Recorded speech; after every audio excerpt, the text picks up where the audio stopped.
When I was in my last year in medical school, my professor told me that there's absolutely no future in infectious diseases because we've got antibiotics, we've got vaccines, and the problem is solved, so I should consider something else. But being quite a stubborn person, and also I was passionate already about microbes and people, so I went for it.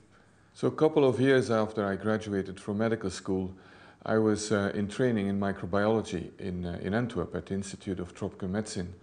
And one day we got a thermos with some vial in there with blood from a dead nun in then a country called Zaire. And it was someone who had died with what was thought to be yellow fever. And out of that vial we isolated what is now known as Ebola virus, a new virus, one of the most lethal viruses ever discovered. And so I ended up in the middle of Africa, in Zaire, and that was my entry, the big bang in the world of global health, a world that didn't even exist at that time. So I started working on sexually transmitted infections, went to the University of Washington in Seattle in the US to specialize in it. And also, after a while in Antwerp, I became the doctor for the gay community, which had an epidemic of syphilis, of hepatitis, of herpes, all these things. And then suddenly we started seeing patients with AIDS. We didn't know it was AIDS. It didn't have a name yet. It was mostly Africans and Europeans living in Central Africa. And they came with a uniformly fatal disease, which we couldn't diagnose. They would die from very strange complications, which we called opportunistic infections, because their immune system had collapsed.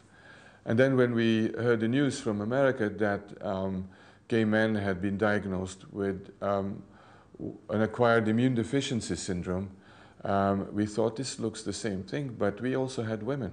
It was not the same epidemiology, to say so. And so after a few years, we had accumulated hundreds of patients in Belgium.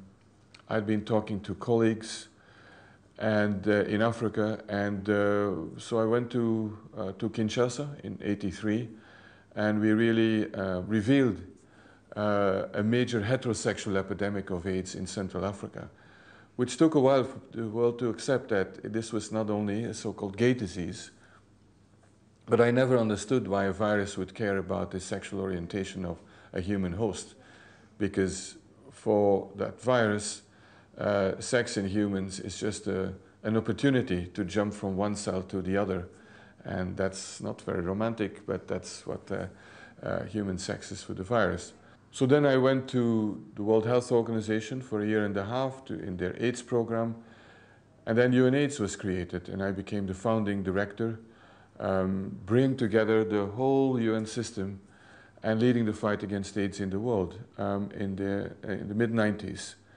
And I found out very rapidly that knowledge is one thing, scientific evidence is also one thing, but what really makes the world move is politics, is economics, is security.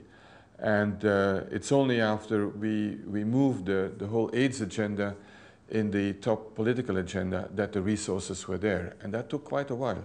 Of course, AIDS is not over, and we still have millions of people dying from it. It's the first cause of death in Africa. We have tuberculosis, we have malaria, and there will be new viruses coming up, be it the flu or we had SARS and so on. That will continue, no doubt about it. But where there's a real big issue and a real tsunami now of non-communicable diseases, of diabetes, obesity, cardiovascular diseases, diseases that we think of as diseases of affluence, of high-income countries, but they're now the major cause of death all over the world, except in sub-Saharan Africa, where AIDS is still the #1 cause of death. But it's changing there also. I'm very interested in and committed to help training the new generation of leaders in health.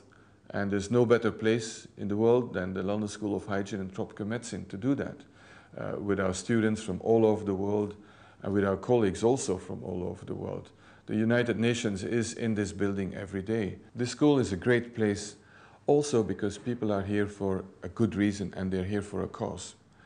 Of course, we're scientists, we want to increase knowledge and so on, but we're here to make sure that what we do will improve health all over the world.